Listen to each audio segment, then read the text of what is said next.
stage and turn this thing up. Bring it in. Read Option episode 101. Right here. Anywhere you get your podcasts, Spotify, Apple Podcasts, all that good stuff. You know how it is. First guest we've had on in a while. Shout out my man Denton Day. Second time on the pod. Talked about it last week. I went on his pod. I guess it was a couple weeks ago now. Went on his pod. Did a little home and home. We talked a bunch of NBA.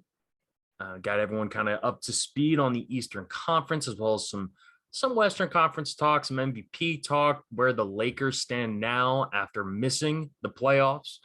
And so we get into a whole bunch of stuff. Nice 30-minute interview with my man Denton. So this is going to be a pretty short pod, all things considered. Now, there's a couple things I want to hit on here in the open, and then we'll get to Denton Day. All right, first off here, we did a ton on the Masters on Tuesday's show, the 100th episode, because like we said, the Masters is arguably, my favorite sporting event of the year. And the only thing that could get you more hyped up for the Masters was Tiger Woods playing in the Masters. After everything he's gone through, after what the last year plus has been for that guy, Tiger Woods stepped out at Augusta today, played his first legitimate professional competition in almost 2 years.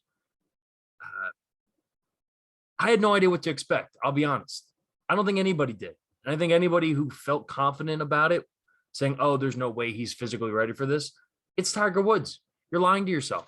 All right. If you honestly believed that there was no chance he was going to play well, then you haven't been watching Tiger Woods for the last 30 years.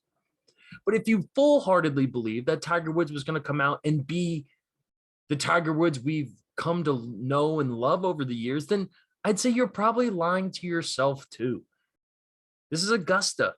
It's got some of the craziest elevation changes of any golf course in the country, in the world. The physical toll alone felt daunting, knowing that Tiger Woods is just a year and a few months removed from a catastrophic leg injury, to the extent that he almost got it amputated. Well, as we're recording this right now, it's 7:30 on Thursday. The first day of the Masters has wrapped, and Tiger Woods is tied for 10th. He shot 1 under, where the low round of the day was a 67, 5 under. And other than Sung Jae Im, who is now the leader right now, who was one of the names we gave out, by the way, Cameron Smith, he's sitting in second, -4. He got as low as -6 at one point during the round, couldn't hang on. You have Danny Willett, former Masters champion. Not sure how realistic a title run for Danny Willett will be. But after those first two, you got -5, -4, a couple -3s, and a couple -2s. And then you're right there at that 1 under mark. And if you look at the list right now, there's only about 16 or 17 guys in the entire field who are under par, and Tiger Woods is one of them. His putter was unbelievable the entire day. Anything from 10 feet was golden. He hit a ridiculous birdie putt at 16, the famous par 3. His scrambling ability was on point. The driver just wasn't really great today. And you could tell that physically, he wasn't piping the ball the way that we're used to Tiger Woods piping the ball. And I'm not even talking about like young Tiger. I'm talking about like Tiger Woods of the last couple of years. Tiger Woods, who won the Masters in 2019. He was driving the ball 300 plus yards. Tiger's not going to be doing that much this week. But what he can do is put the living shit out of it. His short game, everything around the green was ridiculous. He powered a couple of chips that were a little too far, but because his putter was so good, he made almost all those putts. He really only had one up and down that wasn't great. He up and down, I think, 6 or 7 holes today. His scrambling was off the charts. If you look at his green in regulations compared to what he shot, the two should not line up. But that's the magic of Tiger Woods. I can't tell you how exciting and how awesome it was watching Tiger play today. I mean, we had real conversations about the idea that Tiger Woods may never play golf again, let alone be tied for the top 10 at the Masters in an absolutely loaded field. We're seeing Justin Thomas shoot 4 over. We see John Rahm shoot 2 over. All right. If you look at the names, Rory McIlroy won over, Jordan Spieth won over, Morikawa won over. Talking about the best golfers in the world struggled today. Colin Morikawa even mentioned it before the tournament got going, which is that there's going to be more rollout at Augusta than we're used to. Augusta, despite it being difficult, because of this time of year, you can usually kind of attack the pins a little bit. Not today. Once the sun came out, even though it rained 2 inches over the last 2 days in Augusta, it dried out. The sun came out. It got hot. The greens got firm. It was a hard freaking golf course to play. And credit to Tiger, right? Because this is the brilliance of Tiger Woods. Tiger Woods is not only physically the best golfer, arguably of all time, but mentally, he's better than everyone else. Tiger Woods knew how to attack Augusta because he's played hundreds and hundreds of rounds there. Nobody is better at navigating a golf course than Tiger Woods. And so while everyone else is here trying to figure out how it's playing and it's day one, Tiger, while in the middle of this round, was just hitting shot after shot. He hit, I think it was on number 11, one of the most incredible scramble shots I've seen. He's way deep in the pine straw, and he hits an absolute bomb over the trees, gets it right onto the front of the green in a shot that he absolutely shanked his driver. They even said he drop kicked it. You don't see pro golfers drop kicking.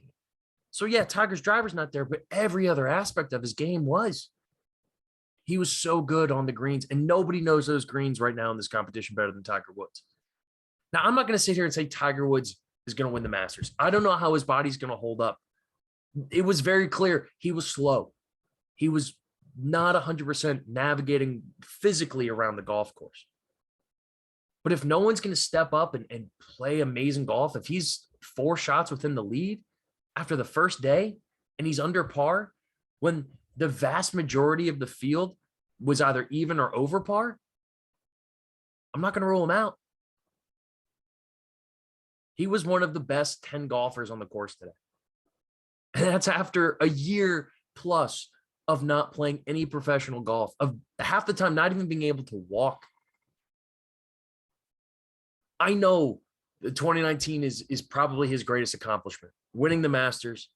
But at age 46, coming off what he did, with the history of back problems, going through the transfusion surgery, right? All of this stuff that he's overcome, this might be the most impressive thing I've ever seen Tiger do. I am aghast at how well he performed today in a situation that I would have never expected him to. It was just great to see him. It was great to see Tiger on the course, wearing a great bright pink shirt. It was spectacular. I'm always going to root for Tiger, because undisputedly in our lifetime, in my lifetime at least, there's never been an athlete that can dominate the way they can, that brings the eyes the way Tiger does. If I had been around in my age now during the Jordan era, yeah, I probably would say Michael Jordan, right? But I wasn't. I've been around for Tiger. And at his age, to still be competing the way that he is, to still be beating the world's best the way that he is, and to be in contention at Augusta is unreal. Now, of course, we'll wait until Sunday before we anoint this the greatest achievement of Tiger's career, but it has to be up there. I don't know a single golf fan who wasn't eyes glued to Tiger Woods all day today. How could you not be? He hit not one, but 2 different bump and runs with a 6-iron. Guys say they don't do that. They're going to hit the little flop shots, or they're going to hit a bump and run with a 9 and get a little bit more spin, and they're going to flight it to the stick a little bit more, and because they can generate that spin. But that's the creativity that Augusta takes, because it's such a hard fucking golf course. And when you don't get the greens books, when you don't get all of the information that most golfers get on tour, All of the information is in Tiger's head. It's not there for anybody else. And now that he's seen the course, and tomorrow, Friday, is supposed to be incredibly windy, which I actually think favors Tiger because the long hitters aren't going to be able to hit it as long.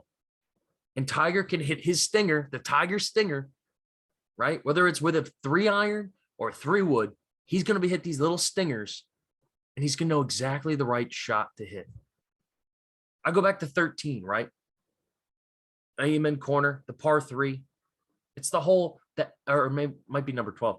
Either way, it's the hole that most people fuck up on because you have such a tight landing area. And based off the pin placement, it's always going to feel a little bit different.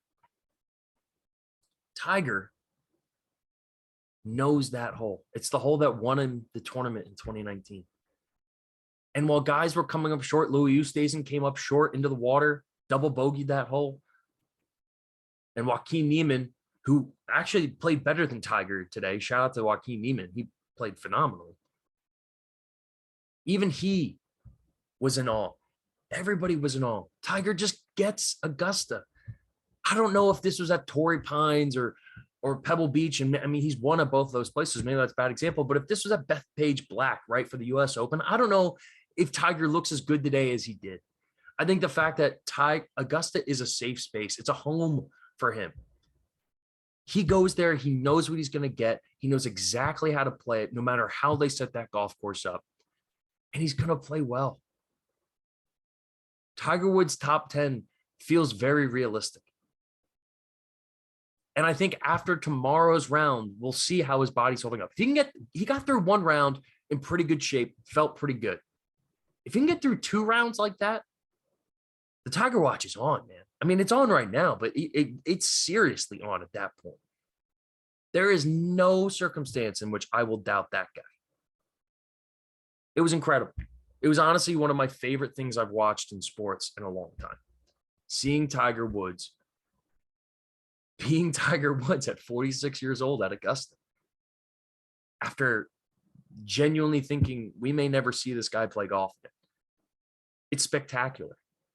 And if you have the time today, as you're listening to it, Friday, Saturday, or Sunday, carve out a couple hours, watch Tiger. If you appreciate greatness, I'll never forget. I worked with a guy named Jeff Rickard. He was program director right now up at WEEI in Boston. He also was a radio host in Indianapolis. I worked with him a little bit at SiriusXM. He had a great quote. He said to me, he said, I would watch the best person at the world at anything do their craft. The best darts player, the best cow wrangler. I don't know, come up with whatever, the best bartender. Come up with whatever thing. If you're the best at the world, in the world at something, if you're the greatest to ever do it at something, I will watch you do that.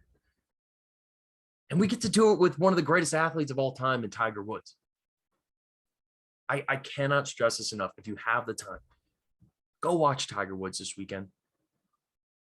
And who knows? No one thought 2019 was possible.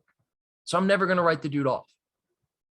But what I do know is it does feel like we're setting up for a really interesting Masters.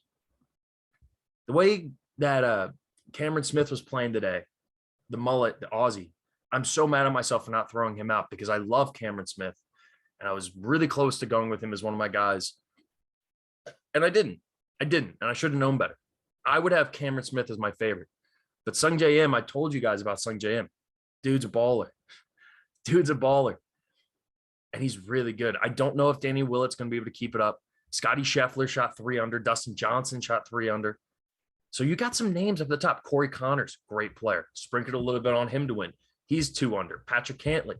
And how about one of my guys, Harry Higgs? What were his odds?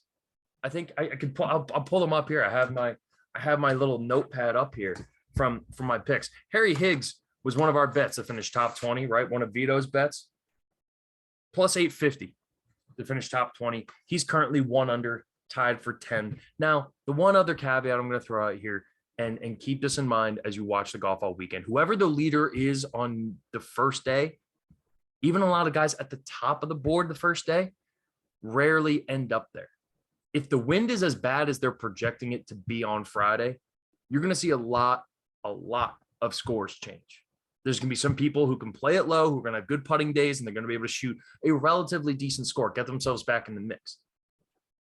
But if Sung J M or Cameron Smith or Danny Willett or Scotty Scheffler, if any of those guys take a big steep fall off tomorrow on Friday, I wouldn't be shocked. In fact, I kind of almost expect that to happen, which means when we come into the weekend and the weather turns beautiful, it's going to be anybody's game. You got Harold Varner at 1 under, Will Zalatoris, Tony Finau, obviously Tiger, Daniel Berger, Kevin Na up there, Cameron Champ, who was another long shot of ours. He's even par. And your even pars, you even got your Victor Hovlands, right? Mackenzie Hughes, Shane Lowry, Christian Bezindahu, another one of our guys. Bubba Watson's hanging around at +1, right? Rory's a +1. Colin Morikawa's a +1.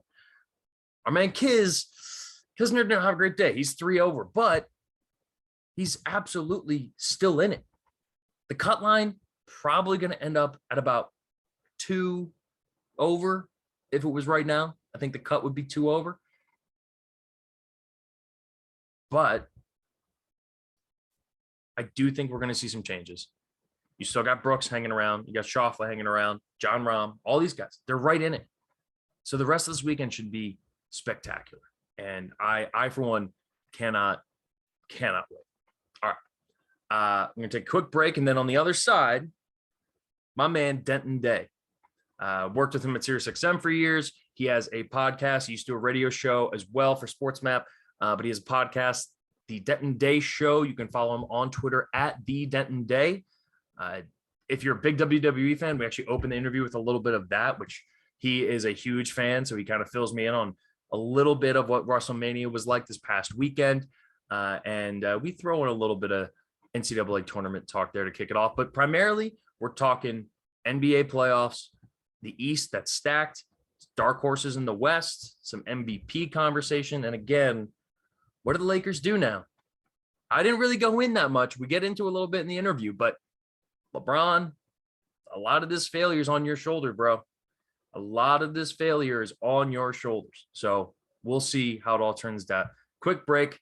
When we come back at the Denton Day, right after this.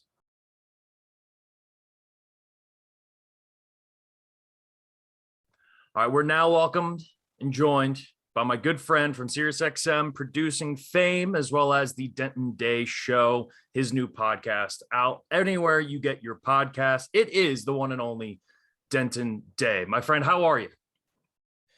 Gimpel, what's going on, man? Good to see you again. Good to talk. I'm excited. We're finally outside of college basketball. Now we can get into discussing good quality basketball. What a time. Yeah, right. I mean, what did you make of the North Carolina collapse, by the way? Because I got some heat on this pod because I said I thought it was the biggest collapse in the history of the NCAA tournament. And other people seem to have been focusing more on Kansas. But to me, I thought UNC really blew that game. Yeah, I definitely agree. And the thing is, their style of play caught up to them because they ran 6 guys. And they ran 6 guys for basically the entirety of the tournament. And like you can run 6 guys in maybe like an ACC tournament, it's you just kind of get through it and muscle through it. But over 2 or 3 week span, eventually, like these guys, I know they have all these great facilities at UNC and they have, top of the line stuff to take care of their bodies, but like they're still not pro athletes. They're still just kids at this point. Some of them are still very much growing into their bodies. So, I mean, when you run 6 guys, this is bound to happen. You have to have depth, especially in the championship game. Kansas did, UNC did it, and that's why they collapsed. Dude, how about Puff Johnson just straight up puking on the floor? I felt so bad for that. He was having the game of his life too. And all-time basketball name, Puff Johnson. Man, they worked it hard. Now, I also wanted to touch on, because I'm not a wrestling guy before, because we're going to do mainly NBA talk, but WrestleMania was this weekend. And I think Pat McAfee alone might be reason enough for me to get back into the WWE, because the Vince McMahon stuff, and then, getting a stunner from Stone Cold afterwards with the beer. And he did like the Triple H spit as he's falling to the ground, but with the beer. It was an electric factory, dude. How was the whole thing for you as a guy who lives in that world? McAfee is a natural, man. He's one of those guys that we all grew up around that's just good at everything, but he's doing it at such a national stage. Great NFL player, great talk show host, great pro wrestler. Like there's literally, I mean, I don't know if he could sing or not, but there's literally nothing this dude can't do. Personally, I would have loved to have him not eat a pin from damn near 80-year-old Vince McMahon. That's just like my inner stuff. But I mean, I can't think of something that's more fun to do as like a grown adult than eat a stunner from Stone Cold Steve Austin. Like that's a bucket list type of thing. And he got to do it on the grandest stage in the industry. I thought WrestleMania was really good compared to the expectations I had, which were about as rock bottom as I'd ever had for WrestleMania. Oh yeah. I mean, WWE gets on my nerves sometimes with the way they tell stories, and some of it is such a jumbled mess, but Pat McAfee was a huge highlight. I love watching him flourish. I was really pleased. That's good to know. That's it. This is the first time we've ever talked about the W. We've done over 100 episodes of this, and this is the first time we've ever brought up WWE on this podcast. I'm popping the cherry. You're the perfect person to get it done with. So like I said before, we are going to talk NBA mainly here because we're getting down to the final stretch. For most teams, they have 2 or 3 games remaining. The Eastern Conference, to me, all season, all regular season, has been this fascinating, jambalaya of teams, right? Like it's just one week, Miami, Boston has their run. Milwaukee's just been constantly through. Philly is the most up and down team I think I've ever seen, and arguably the worst looking team that might have a chance to make the NBA Finals I've seen in a while. And then you got this Brooklyn Nets team down there. So my first question to you is, who is the biggest pretender out of that group, right? Because to me, it's those 5 teams that everyone thinks has a chance. Who's the biggest pretender out of that group? I think the biggest pretender is the team that's held the top spot the long. I think Miami's a pretender. Out of the group that you just mentioned, I think Miami is the biggest pretender. I just don't. But the thing is, see, I love Jimmy, right? Like I really like Jimmy Butler, and I think Jimmy Butler I think he's one of the few guys in the NBA that has the switch where he can be a true closer. The thing is with him, I don't think he has access to that switch as much as a guy like a Kevin Durant or like a Giannis does. So I think I look at Miami, and because there's no true superstar, and I'm a firm believer, you got to have a real superstar if you want to make a deep run in the postseason. The days of like the 04 Pistons, it's just not the case anymore in today's NBA. So I look at Miami as the pretender of that particular group. Do you get vibes with Miami? Because this is the team that reminds me of. Do you remember the year Toronto had the 1 seed with Kyle Lowry and DeMar DeRozan? And I know it might be easy to just compare because Kyle Lowry's on both teams, but they kind of remind me of that, right? Like Spo's a great coach. At the time, they had Dwayne Casey was the head coach of Toronto, and LeBron comes in and swept them in the Eastern Conference Finals on his way to, I think it was like his 3rd straight Eastern or NBA Finals. Like they remind me a lot of that team. And the one difference maker for them is Bam. And with how inconsistently he's been health-wise, I just don't think you can rely on them. Now, I also feel similarly about Boston, though I do think Tatum is hitting this like superstar bubble where all of a sudden, like he's probably going to finish in the top 5 or 6 in MVP voting, which I still feel is yeah. I mean, like, I feel like it's a little bit, but he's kind of right on that bubble. But without Robert Williams, I don't see how Boston gets past the 2nd round. I think I like Boston as my dark horse because of Jason Tatum. Yeah, I'm a big Tatum guy. I'm a big Jaylen Brown guy. And I think Marcus Smart is like a perfect combination of a little asshole to fuel Boston in like a really tight, because some of these series, right, it really is a game of like swings, right? Like you could be potentially 3-1 or you could be 1-3 with like a couple of different plays. I like Boston because I'm such a fan of Jason Tatum that I think if he does take, because you're right, he's right on that bubble of like true superstar. Like we're talking household name dudes in like Montana wearing Jason Tatum jerseys. I think if he takes that step, I think Boston is a scary team in the Eastern Conference that could potentially make it to the Eastern Conference Finals. I would really like to see them. I don't know how the seeds are going to match up. I'd really like to see them play Brooklyn at some point. I think that would be a fascinating matchup. I want that to be the first round. I at this point, I guess Brooklyn would need to finish ahead of Cleveland, which they're only a game behind in order to make that happen. But with how tight it is, I mean, the difference from fourth and first is still just 2.5 games. Philly, Milwaukee are tied. Boston is only a half game ahead of them. So that 2 through 4 could completely change here down the stretch. And there's also a big game between Boston and Milwaukee. Is that tonight?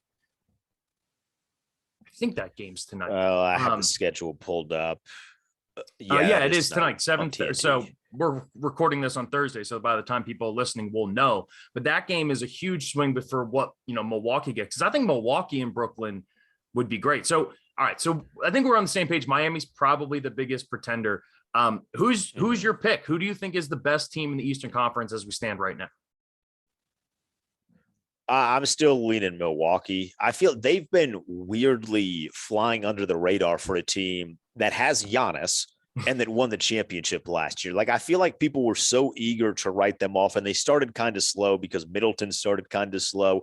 I'm curious to see if he follows suit for what he did in the postseason last year. He had this I thought it was really fascinating. He played terrible the first 2 games of every single series. And then like the final remainder, he just became lights out. It was this weird feeling. It's like when you're old and you got to really stretch out before you can start walking kind of deal.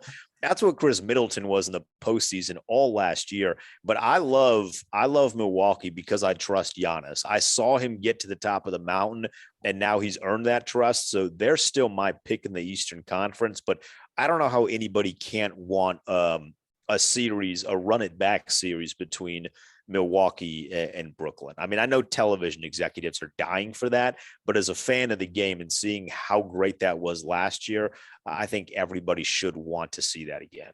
ESPN and TNT have to just be like so pumped, right? Because whether you're getting Brooklyn, Boston, Brooklyn, Milwaukee, or Brooklyn, Philly in the first round, all three of those are incredible first round matchups.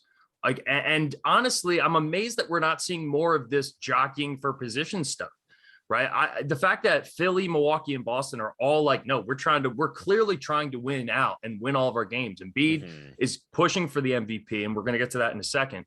But it's crazy to me that we're sitting here in a situation where Brooklyn still hasn't really gotten their stuff together. And I want to take a second to talk about Brooklyn too, because the one thing everyone said, right, because we were seeing Kyrie once a week, right, for the most part, maybe 2 times a week, and he would come in and drop 40 points on like 15 shots. He would go 6 of 7 from 3, and they would just destroy teams, like the game against Philly, right? That first time we saw James Harden and Joel get tested, and they just absolutely ran Philly off the court. Well, now we're seeing, it's a lot harder to play basketball at a high level when you have to do it 3 or 4 times a week, rather than having a week off in between games. So without Seth Curry right now with the injury, without Joe Harris, Ben Simmons is not playing a second of NBA basketball this season. I'm convinced of it. How far can Brooklyn realistically go? I mean, they have 2 of the top 10 players skill-wise in the league, but how far can this team go the way they're currently constructed? Yeah, they're going to go as far as Kevin Durant takes them. And I'm with you at this point. As much as I would like to see Ben Simmons, because I think the dynamic and what they would ask him to do mixed with what he can do, I think would work really well for Brooklyn. You can't test that out in the postseason. Like this is the time you've qualified for the play-in game. You're getting in. This would be the time to bring him back to see, like, can we integrate him, even if it's just in a small sample size, can we integrate him into what we're doing? I don't think you can put him back on the floor in the postseason. That's doing him a disservice. It's doing your team a disservice because you're messing with the flow. Although, as you mentioned, Brooklyn's flow has been it's like just a bunch of squiggly line. Like, I don't know what their flow has been because they haven't had any consistency. It's pretty on brand. But they for have Kyrie. Kevin Durant. Right? Like Kyrie's brain, exactly. I think, is just a bunch of squiggly lines half the time. Just going all over the place. And that's the nice part about Brooklyn, though. You don't have to rely on Kyrie Irving. You're relying on Kevin Durant. And that's always what this was going to be. It's always what it will be. This is Kevin Durant's team, and Kyrie Irving is by his side, standing tall, trying to be the Batman, but we know it's not the case. If Kevin Durant is healthy, Brooklyn is going to always be in a position to win. I don't care if that's a game, if that's a series, however you want to look at it. If Kevin Durant's healthy, they have a shot. So they're going to go as far as Durant takes him. And we saw last year, even in the absence of James Harden and Kyrie Irving playing against the soon-to-be champs, he can take them pretty far. Yeah. And if Seth Curry plays, that team is completely different, right? Because you have to have at least two people concentrating on KD at any given moment, not necessarily double teaming him, but having the help defender there at any moment he touches the basketball. And to be honest, you kind of have to do the same thing with Kyrie, who's arguably, I don't know how you feel about this. I think Kyrie's the best finisher of a basketball I've ever seen in my life. And I grew up a Sixers fan who loves Allen Iverson, but Kyrie's ability to get to the rim and then finish at any body positioning at any spot is otherworldly. So you have to be concerned about that. And then you have arguably the most efficient 3-point shooter in the NBA and Seth Curry, who's going to get wide open corner threes time after time. If he's there, it's a totally different game.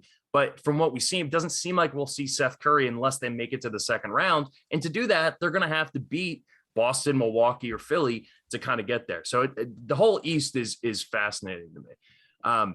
The Western Conference has been a little less competitive, right? It's been Phoenix the whole time. Phoenix is the clear number one team in basketball. They have been all year. So I'm curious for your perspective here. What team has the best shot at knocking them off? What team has the best shot of pulling off the upset? And whether it's in the Western Conference Finals or maybe earlier than that, depending on how seedings turn out, who do you like to could potentially beat Phoenix in a series? Well, what's interesting is I actually find the Western Conference a bit more compelling because of everything you just said. Phoenix has been far and away the best team. Somebody has to challenge them, right? So who is that team going to be? I love Memphis. I've been a Ja Morant guy really since the get-go. Yeah. And I think a lot of people, and watch this, like we're going to hear a lot of people on big time platforms, they're going to bring up the youth factor with Memphis. And maybe that does play a bit of a factor. But the thing is, they were in the postseason last year and they stood up to who at the time was the best team record wise in the Utah Jazz. Yeah, they went toe to toe with them. And Ja Morant had an insane, like you would not have watched that series, I don't think, and thought that's a young team. They just didn't have enough talent at the time. I think this year their talent has stepped up tremendously. So I love Memphis, but I also look at Dallas. You know, the conversation we had as it relates to Boston with Jason Tatum, can he take that step to become that true superstar echelon, you know, household name kind of guy? I think Luka's in that same position. And I think we've seen in the past that Luka is capable of winning games essentially by himself. Can he do it for an entire series? I feel like with him, once the dam cracks, it's going to break. And then this Dallas team is going to have some real potential. And then you always have to look at Denver if they can get healthy. But I mean, look, it's early April right now. Like the regular season ends in just a few days. So maybe that's a little bit out of the realm of possibility, but I would watch the Dallas Mavericks with Luka to see what kind of Luka we see in the postseason and what everybody else on the team does to help their superstar. If they get past the first round, I think we could start to see this snowball get rolling down the hill. I love that because I feel the exact same way about Dallas. Because let's be honest, if you put Dallas and Phoenix in the second round series, right? Dallas stays the 4 seed, Phoenix is the 1 seed. They meet in the second round. Dallas has the best player on the court. No disrespect to Chris Paul, who I love, or Devin Booker, who I love, but Luka is that special. Luka is that good. And for the first time in his career, he has something that he's never had, which is shot makers and shot creators around him, right? Porzingis, they tried it. It seemed okay on paper. It never worked out. Spencer Dinwiddie for them has been ridiculous. He's averaging 20 points a game. And this is my big fear about Boston. If you double team Jason Tatum, who is hitting that shot? Like, I love Jaylen Brown, but Jaylen Brown's not a shot maker. He's not a big time. And he might, I mean, who knows? We've said the same thing about other players until they've proved us wrong. But they don't have a guy who you reliably count on and trust to handle. Like Derek White's a great point guard, but he hasn't been shooting well at all this season, especially once once the trade happened that sent him to Boston. Now you got Jalen Brunson, who's a great ball handler. You trust Jalen Brunson with the ball, and you have a guy who can score. He's Kyrie-ish. He's not obviously that good, but Spencer Dinwiddie's kind of cut from that same cloth, and that could be enough to get them over a hump if Luka's going absolutely apeshit. Yeah, I'm with you. I think the way that they built that roster, and now you don't have that looming Kristaps cloud that seemed to bother them in years past. I like that. I mean, I guess you can't count the Warriors out either. Like, I feel like we should say, hey, the Warriors exist. Yeah. So But with there you go. Steph, The Warriors I mean, exist. yeah, Yeah. without Steph, I mean, with or fully healthy Steph, with even. and who knows what we'll get from Draymond as well. So they had such a hot start to the season that it's really carried them to this point. But I mean, there's a potential that Dallas finishes better than the Golden State Warriors did. And it felt like the Warriors are right around 40 wins at the All-Star break. And now they sit here with 50, which is just utterly absurd how bad they've been since then. But if Steph goes into that mode, they're going to be a tough team to beat. But I look at Memphis and Dallas as the two teams that could give Phoenix the biggest run. Let's talk about a Western Conference team that is not going to be in the playoffs, and that is the Los Angeles Lakers. All right. My feelings, especially for anyone who's listening to this podcast, in regards to Russell Westbrook, I've not been subtle. All right. I'll put it that way. I am not a Russell Westbrook fan, but Russell Westbrook isn't the only problem with this team. And my issue is people revere LeBron, right? LeBron's in this like Taylor Swift and Beyonce level that if you say anything negative about him, you're a hater, you don't respect the king, you don't love greatness. And meanwhile, it feels like he himself was the one that decided to throw this season away. He said, because we know this about LeBron. LeBron's the guy who makes literally everyone around him better. He's more kin to Magic Johnson than he is to Michael Jordan. I've been saying that for years, right? He decided, I'm going to average 30 points a game, and I'm going to decide, you know what? This season's a loss. I'm trying to catch Kareem, and that's all I'm worrying about here. Why can't we criticize LeBron? Why is it so taboo to say, LeBron, you're the reason Russell Westbrook is in a Lakers jersey? You don't get to pawn that off onto Pelinka.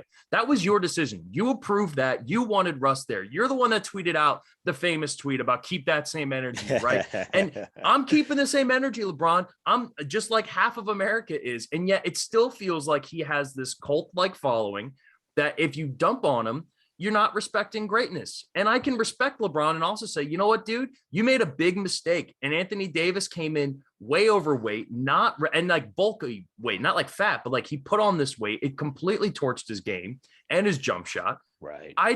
Where do the Lakers go from here? I don't know. Well, I don't think they can sink much lower. So I guess they have that going for them.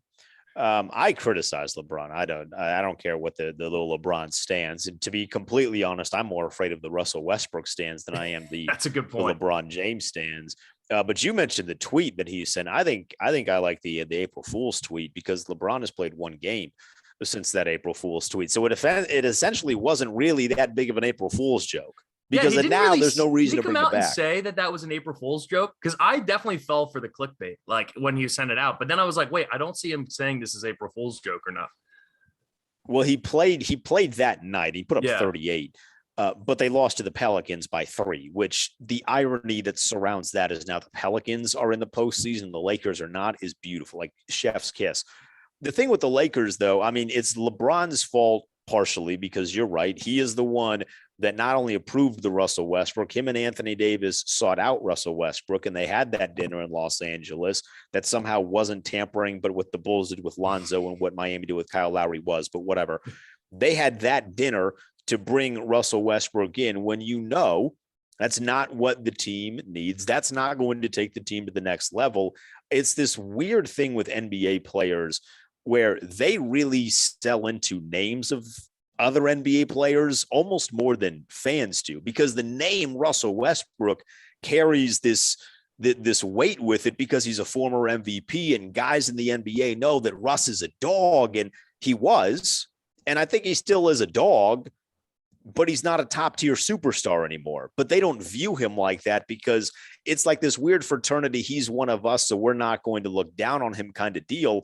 That was silly right from the get-go. It made no sense. They traded away all of the depth to get another superstar that really hadn't been that super in the past few years. They need to find a way to, you can't blow it up because I don't think you want to ditch LeBron at this point if you're the Lakers. You certainly don't want to ditch Anthony Davis if you're the Lakers. You can't. I mean, he's supposed to be your future. But this is the thing that's followed LeBron James. We know that he makes everybody better, but he goes through these cycles with teams where by the time he's done, he has left every single team way worse than he found it. I don't care if it's Cleveland the first time, Miami, Cleveland the second time, now with the Los Angeles Lakers, every team gets worse. Every organization gets worse after he leaves. And that has to be somewhat a part of his legacy. I agree. And it's the lack of accountability that I think pisses me off about LeBron, right? Like, and I understand the on paper, like even the Carmelo signing, I didn't hate. I was like, yeah, Carmelo giving you bench minutes. Like he's not going to play defense, but you need shooting. The fact that he turned down a deal that would have sent like Taylor Horton Tucker and KCP to Sacramento for Buddy Hield, and you could have kept Alex Caruso and you could have kept all these other guys that were a huge part. And Kuzma, huge parts as to why they were going to go off and why they did go off and win a championship in the bubble, which I'm not one of those people that says the bubble championship isn't real. It's just different. It's just something you have to talk about. It's got an asterisk, but it's not like it doesn't count kind of asterisk. I call it not real if it's convenient for an argument, but that's about it. That's a really good way of putting it because that's probably how I use it too. And the thing with Russ is like Russ is a dog. He still is a dog, but that's been his problem his whole career. He can't be Robin. And at this point, he has to be. And the whole MVP thing, like I thought it was atrocious that he was on the all 75 team. I thought that was an absolute joke. Like the dude has one MVP that the team manufactured and they gave him rebounds in order to achieve this feat. And then he did the next 2 years and nobody cared that Russell Westbrook averaged a triple-double. He actively makes every team he goes to worse. But his whole ego and his brain and all this stuff was like, nope, I need a superstar. I need a superstar. But he picked the absolute worst one with one of the worst contracts in professional sports. And I don't know what they do from here. Will there be some terrible team that will likely eat up his contract because they're trying to tank? Sure. But we saw with Washington last year that Russell Westbrook, he actually raises your floor because of how hard he plays. And that's something I'll never take away from Russ. He plays his fucking ass off. But if you're a tanking team, you're not going to tank with Russell Westbrook because he's going to go out there and he's going to put up big numbers, even if he's nowhere near the player he was. So at this point with the contract hit and everything else, I feel like the Lakers are in a really tough spot. They can't move on from AD. They can't move on from LeBron because they've mortgaged their entire future. I mean, the fact that the Pelicans have I think it's a 24% chance of getting a top 4 pick this year. That is the Lakers pick that they got from the AD trade is insane. And I think it absolutely has to be held against his legacy. Just a couple more things here before I let you go. The MVP discussion. I obviously have a lot of Sixers fans on my timeline on Twitter. And it's always a terrible idea to assume how everybody thinks based off of Twitter, right? Because Twitter is only a small representation. Right. But I see these tweets get thousands of likes and Drew Hanlon, who's the shooting coach for Embiid and Jason Tatum, he always tweets out things about how great Embiid is. But every single tweet also has a dig at Jokic. And I am a Sixers fan. I want Embiid to win the MVP. I think he's earned it at this point. But if Jokic gets it, I understand. Jokic is incredible. And the month of March might be the greatest month of his career. I think no question, no matter which way it goes, I'll understand both sides. But why is it that we've come to this point that we can't just say, hey, you know what? They're both awesome basketball players. Let's just say that they're both fucking awesome. It has to be that, no, one is better and the other one sucks instead of, no, they're both great players. It's become very political in nature, hasn't it? It's like it's a running campaign. So you got to, all right, this message was presented by the shooting coach of Joel Embiid, and here is why Nikola Jokic sucks. It's a lot of this debate stuff. That's what I really point to. I think debate shows have really killed sports conversation because in order to prop somebody up, you have to tear somebody down. I don't subscribe to that. I think Jokic is great. I think Embiid is great. The theory that I subscribe to, and this is kind of like professional wrestling-esque of me, because I think the goal in some way, shape, or form should be to build superstars. If it's a close call between a guy that's won an MVP and a guy that hasn't, I think you give it to the guy that hasn't, so you can say, hey, we got a lot more MVPs in our league than we did before.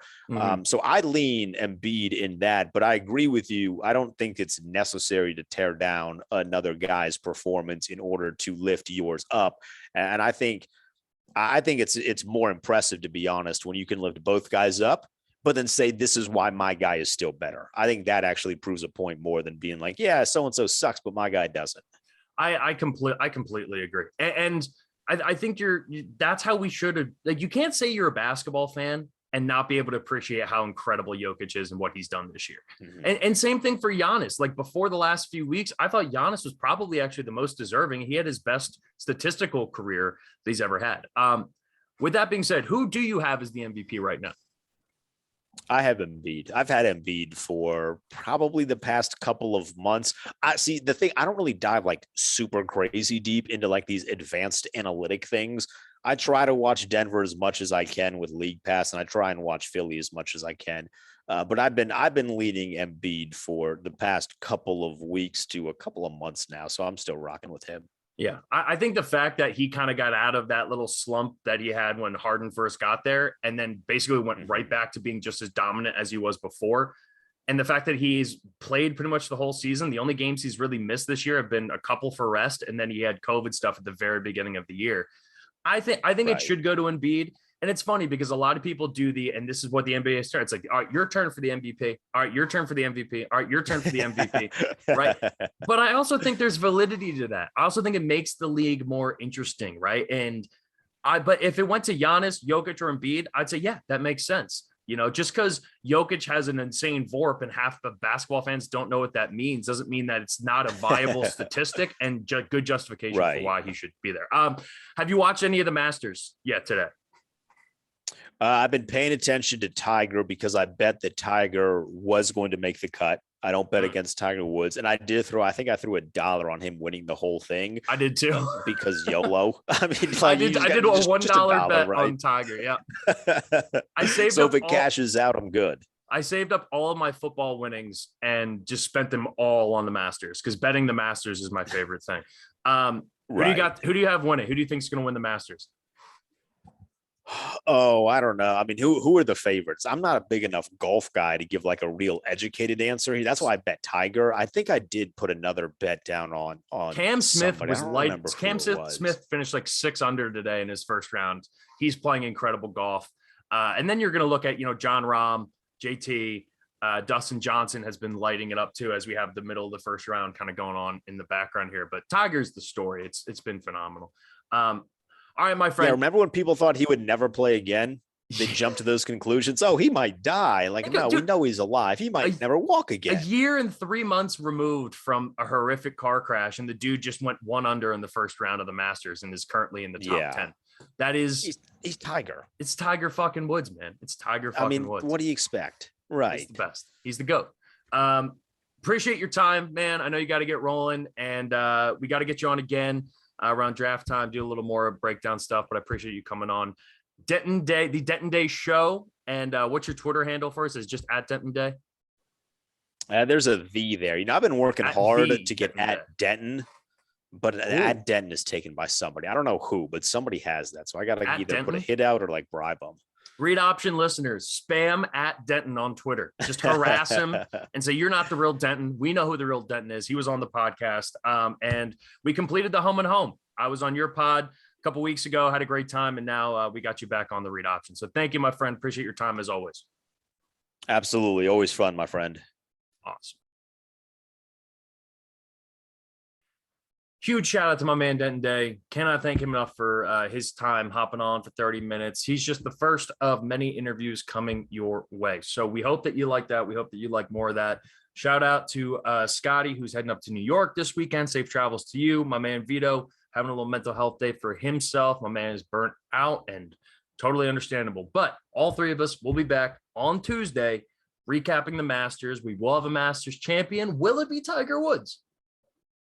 Probably not, but you never know. Maybe it will be. We're going to break down everything from the Masters over the weekend.